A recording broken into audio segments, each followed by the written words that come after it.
La vie a basculé ce jour-là, lorsque Leïla, notre invitée du jour, a un jour envie de se ressourcer à la plage avec son meilleur ami, celui avec qui elle partage tout.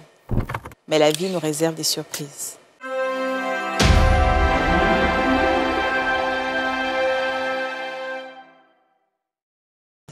Bonjour Leïla. Bonjour. Comment vas-tu? Ça va? Ça va? Oui, ça va. Merci d'accepter de partager avec nous cette histoire, parce qu'aujourd'hui tu portes un lourd fardeau. Un fardeau, je pense que très peu de personnes pourraient supporter. Mais avant, j'aimerais savoir qui est Leïla, cette jeune et belle fille de 23 ans. Je suis Leïla, je vis avec ma grand-mère et je suis cuisinière de profession. D'accord. Mais présentement, je fais rien. Présentement, tu fais rien? Oui. D'accord. Et qu'est-ce que tu aimes faire dans la vie? J'aime cuisiner. D'accord, ok. Et tu avais un meilleur ami? Oui. Comment est-ce que vous vous êtes rencontrés et quelle était votre relation? D'abord, un jour, je partais au boulot et c'est comme ça que je le croise. Il était en voiture et il m'a demandé « Tu veux que je te dépose ?» J'ai dit « Ok ». Et je suis montée. Il m'a demandé « Tu habites le quartier ?» J'ai dit « Oui, j'habite un peu devant ». Il dit « Moi aussi, j'habite le quartier ». J'ai dit « Ah, ça tombe bien, donc on est voisins alors ». Et on a commencé à papoter, on s'est changé les numéros et tout et tout. Et un soir, il est venu à la maison. Il m'a dit « Bah, tu me plais bien, je veux que tu sois mon ami ». J'ai dit « J'espère que c'est pas ce que je pense ». Il dit « Non, je veux que tu sois ma camarade du quartier et tout et tout ». Et c'est de là que c'est parti. On a commencé à causer. Je lui racontais un peu tout ce qui se passait, peut-être à la maison, de ma vie, quand je me sens triste. Vous étiez très proches? Oui, on était très proches. Est-ce que vous étiez des amoureux? Non. Ok. Et comme ça, il m'a dit que tu es ma petite sœur parce que je suis plus âgée que toi. Donc, je vais te prendre comme ma petite sœur. J'ai une petite sœur, mais tu es ma deuxième petite sœur. Ok. Et tout et tout. Donc, c'est comme ça qu'on était là. Et un jour, j'avais envie de sortir. Je lui ai demandé, est-ce que tu veux pas qu'on sorte pour aller quelque part? Il m'a dit, où? J'ai dit, à la plage. Il dit, non, je ne veux pas partir. J'ai dit, donc si tu veux pas, c'est qu'il ne me parle plus. Ah bon? Et comme il a un peu peur de moi, c'est-à-dire, il ne veut pas que je sois triste. Frustrée. Voilà. Il a dit, ok, donc choisis un jour, on va partir. Pourquoi il avait refusé catégoriquement déjà? Tu sais pourquoi? Bah, je ne sais pas. Tu ne l'as pas demandé? Non, je ne lui ai pas demandé. D'accord, ok. Et quand il a refusé, j'ai dit, je vais me fâcher. Il a demandé pardon, ok, on va partir, donc choisis le jour. Moi, j'ai dit, jeudi, mais il faut que quelqu'un nous accompagne, genre peut-être ton frère. Genre, il faut qu'on soit un peu beaucoup. Ok. Genre peut-être 4 personnes, ça dépend. Il dit, d'accord, on va prendre ma petite soeur et mon grand frère, plus toi et moi. Ok. J'ai dit, ok. Et c'est comme ça qu'on est parti. Quand on est parti, d'abord, on a fini de manger. Lui, il est resté. Il est resté là où on était en train de manger. Paillote? Voilà. Et après, je suis partie dans l'eau. Nager? Oui, nager. Dans la mer? Et je lui ai dit, mais attends, on était parti à Bassam. Ok. Et c'est dans la mer que tu nageais? Oui. Et je lui ai dit, mais j'ai nagé, tu veux pas? Il dit, non, que l'eau là, il dit, si tu ne veux pas venir, il me fâche encore. Il dit, hé, d'accord, il a compris.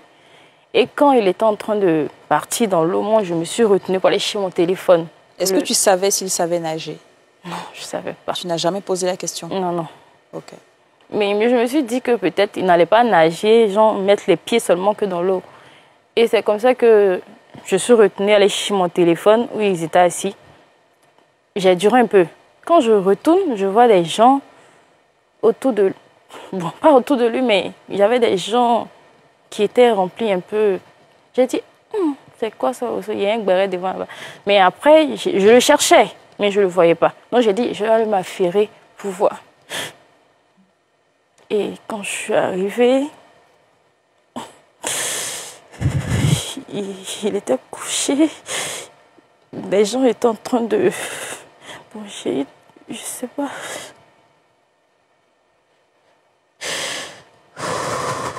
Prends tout le temps qu'il te faut, Leïla, parce qu'effectivement, c'est...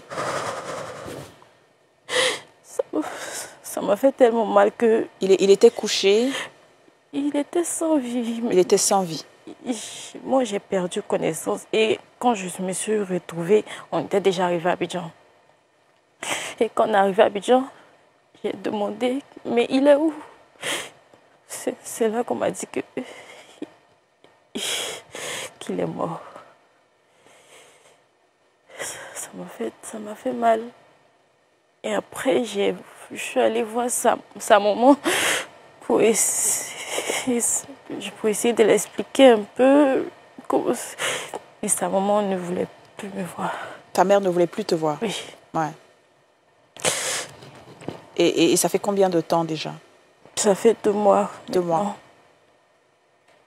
Et ses frères avec qui vous étiez partis, ses sœurs? Oui, c'est son Pourquoi frère. ils ne l'ont pas accompagné dans l'eau? Ils ne voulaient pas partir. Ils étaient en train de manger, au fait. Et son frère m'a dit comme ça de ne pas culpabiliser, que si c'est arrivé, peut-être c'est Dieu qui a voulu, mais ce n'est pas de ma faute. Parce que je ne l'ai pas poussé. Donc, c'est un peu ça. Mais il avait quel âge? 28 ans. Il avait 28 ans. Alors, Leïla, je vais quand même te poser une question, mais pourquoi tu étais si... pourquoi tu insistais tant pour qu'il vienne? Pourquoi tu... Oui, parce que quand je me sens seule, souvent, je déprime beaucoup. Je suis quelqu'un, je déprime beaucoup. Ok. Donc, j'aime partir déstressée dans des endroits un peu relax, tout et tout. Donc, j'ai voulu qu'il m'accompagne parce qu'en ce moment-là, ça n'allait pas. Ma maman était malade, je ne me portais pas bien. Voilà. D'accord. Ok. Et depuis ce temps, comment est-ce que tu t'es sentie? Comment est-ce que tu te sens? Je me suis sentie coupable. Ouais. Parce que ce n'est pas la seule personne que j'ai perdue. C'est pas la seule personne que tu as perdue? Oui, je me suis sentie très coupable. Je me suis dit que si je n'avais pas obligé à m'accompagner, il allait être là. Parce que vraiment, il m'a beaucoup aimé.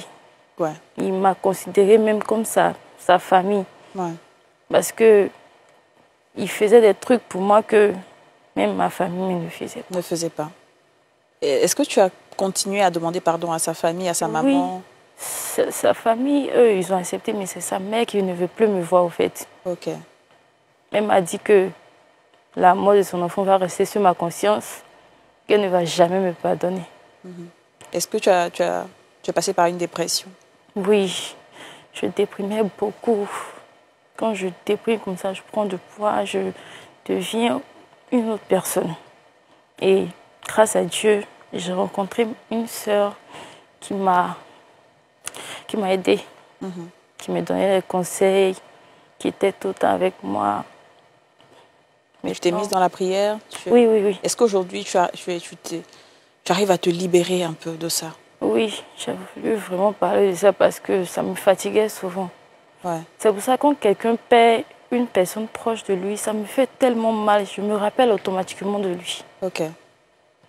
Si aujourd'hui tu devais dire quelque chose à sa maman, si tu devais lui adresser un message, ce serait lequel?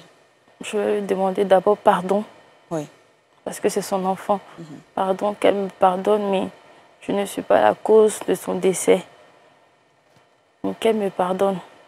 Parce que je ne sais pas si elle peut me pardonner, mais qu'elle trouve une place dans son cœur pour me pardonner. Peut-être avec la prière, ça peut aller. Ok. Je pense que tu devrais continuer quand même à demander pardon à la maman.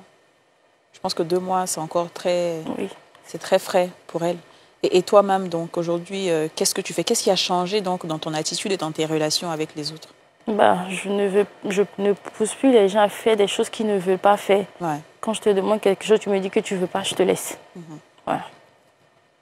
Ok. Et est-ce que tu t'es mise beaucoup plus dans la religion, dans la prière? Oui. Est-ce que... Je me suis mise plus dans la prière. Je prie pour que Dieu m'aide pour surmonter tout ça. Tu dis que tu ne veux pas qu'on voit le visage de ton ami, mais est-ce que tu aimerais peut-être dire un nom? Non? Si. Ok. Il s'appelle Fabrice. Il s'appelle Fabrice. D'accord. Et je pense qu'aujourd'hui, en te libérant, peut-être que Fabrice... Je pense que Fabrice sait que ce n'est pas de ta faute. Au fond de lui, il sait. Mais aujourd'hui, en te libérant, tu montres encore à Fabrice que tu regrettes. D'accord? Et si tu dois dire un mot à Fabrice? Fabrice, de là où tu es, sache que j'ai mal de t'avoir perdu parce qu'un ami comme toi, on n'en trouve pas de nos jours. Et je voulais te demander pardon aussi de t'avoir poussé à faire des choses que tu ne voulais pas. Et sache que je te tiens dans mon cœur. Que Dieu.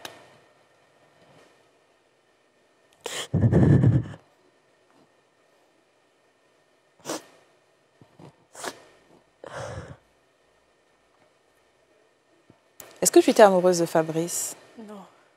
Et tu penses qu'il était amoureux de toi? Oui, c'est sa sœur qui m'a dit, mais qu'il avait peur de me dire parce que je le prenais comme mon frère, donc Ouais. il n'avait pas le courage de me le dire. Ok. Écoute, Leïla, ton histoire est très touchante. Et merci d'avoir pris le courage d'en parler à la télé. Merci beaucoup. Merci à vous. Je souhaite que Dieu te fortifie et qu'il te donne la force de te pardonner à toi-même et d'apaiser le cœur de la mère de Fabrice. Amen. Merci beaucoup, Leïla. Merci à vous. Il y a des choses dans cette vie qu'on ne maîtrise pas. Malheureusement, nous n'avons pas toutes les cartes en main. Mais il est important de s'écouter, d'écouter cette petite voix à l'intérieur de nous qui nous guide, qui nous parle. Parce que l'être humain a toujours une part du divin. Merci. Merci d'avoir suivi cette histoire. Si vous l'avez aimé, n'oubliez pas de vous abonner, de partager, de liker et d'activer la cloche de notification afin de ne rien rater de nos prochaines vidéos. Que Dieu nous bénisse.